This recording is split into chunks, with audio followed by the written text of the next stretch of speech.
मरने पर जब संबंध टूट जाता है तो पितृदोष कैसे संभव है? पितृदोष का रहस्य आरंभ एक समय की बात है। काशी नगरी में एक विद्वान ब्राह्मण पंडित रहते थे। वे गहरी तपस्या और शास्त्र ज्ञान में निपुण थे। एक दिन उनके पास एक युवक आया और बोला, गुरुदेव, एक प्रश्न मेरी बुद्धि में अटका है। जब मनुष्य मर जाता है, उसके शरीर और सांस का संपर्क टूट जाता है, तो फिर वह इस दुनिया में कैसे जुड़ा रहेगा? और यदि जुड़ा ही नहीं तो शास्त्रों में बताए गए पितृदोष का क्या अर्थ है? पंडित मुस्कुराए और बोले, वत्स, यह प्रश्न बहुत गूढ़ है। सुन, आज मैं तुझे कथा कहूँगा। ध्यान से सुनना। पहला प्रसंग, जीवन और बंधन। पंडित ने कहा, मनुष्य जब जीवित रहता है तो वह केवल शरीर नहीं है, उसमें आत्मा है और आत्मा कर्मों की परतें चढ़ती रहती है। जैसे एक वृक्ष की जड़ें जमीन में होती हैं और शाखाएं ऊपर फैलती हैं, वैसे ही आत्मा की जड़ें भी अपने कुल और अपने पूर्वजों और अपने कर्मों से जुड़ी रहती हैं। जब देह टूटती है तो यह संबंध मिटता है नहीं है, बल्कि केवल रूप बदल लेता है। देह पंच तत्वों में मिल जाती है, पर आत्मा सूक्ष्म शरीर में चलती है। इसी सूक्ष्म रूप से पितरों का अस्तित्व होता है। दूसरा प्रसंग, राजा जनक का उदाहरण पंडित ने आगे बताया। पुराणों में कथा आती है कि एक बार राजा जनक ने ऋषियों से यही प्रश्न किया, ऋषिवर, यदि मनुष्य मरकर चला जाता है तो पूर्वज कैसे हमारे ऊपर असर डाल सकते हैं? तब ऋषियों ने कहा, राजन, जैसे जल में डाला बीज अगले मौसम में अंकुर बनकर प्रकट होता है, वैसे ही परिवार का कर्म बीज पीढ़ियों में चलता है। पुत्र पौत्र का जीवन केवल उनका निजी नहीं होता, उसमें पूर्वजों का संस्कार और अधूरा कर्म भी बंधा होता है।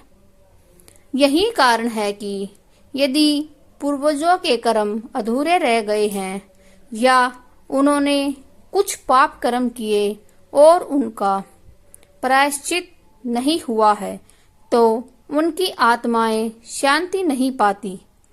तब वे अपने वंशजों के जीवन में बाधा पहुंचाकर संकेत देती हैं। यही स्थिति पितृदोष कहलाती है। तीसरा प्रसंग, किसान और पितरों की पुकार। अब पंडित ने युवक को एक कहानी सुनाई। एक गांव में एक किसान था। उसका खेत खूब उपज देता था, पर अचानक उसकी खेती सूखने लगी। घर में कलेश बढ़ गया और बीमारियां चढ़ने लगी। किसान हताश होकर एक साधु के पास गया। साधु ने ध्यान लगाकर कहा, तेरे पितरों की आत्मा असंतुष्ट है। तेरा दादा एक ब्राह्मण का ऋण चुका न पाया और उसकी आत्मा अभी भी प्रतीक्षा में है। तब किसान ने विधि पूर्वक श्राद्ध किया, ब्राह्मणों को भोजन कराया और गंगा में दान किया। धीरे धीरे उसका जीवन सुधर गया। युवक, यह कोई जादू नहीं था, बल्कि सूक्ष्म ऊर्जा का प्रभाव था। जैसे बिजली का तार टूटे तो चिंगारी घर तक पहुंचती है, वैसे ही पितरों की अशांति वंश तक पहुंचती है।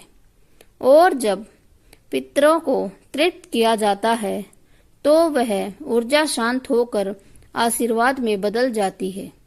चौथा प्रसंग, सूक्ष्म संसार की गाथा। पंडित ने कहा, वत्स, यह समझ ले, मृत्यु के बाद आत्मा सूक्ष्म लोक में जाती है, उसे पितरलोक कहते हैं। यह अदृश्य है, पर उसका प्रभाव दृश्य में आता है। जैसे रेडियो का सिग्नल न दिखता है पर आवाज सुनाई देती है, वैसे ही पितरों का आशीर्वाद और अप्रसन्नता नजर तो नहीं आती पर जीवन में अनुभव होती हैं। इसलिए शास्त्रों ने श्राद्ध, तर्पण और पिंडदान का विधान दिया है ताकि जीवित लोग पितरों के प्रति कृतज्ञ रहें और उनके अपूर्ण कार्यों का संतुलन बना सके। 5वां प्रश्न, युवक की शंका का समाधान। अब युवक ने पूछा, गुरुदेव, तो क्या यह कठिनाई पितरदोष ही होती है? पंडित ने समझाया, नहीं पुत्र, कठिनाई के अनेक कारण हो सकते हैं, अपने कर्म, ग्रह स्थिति या परिस्थिति।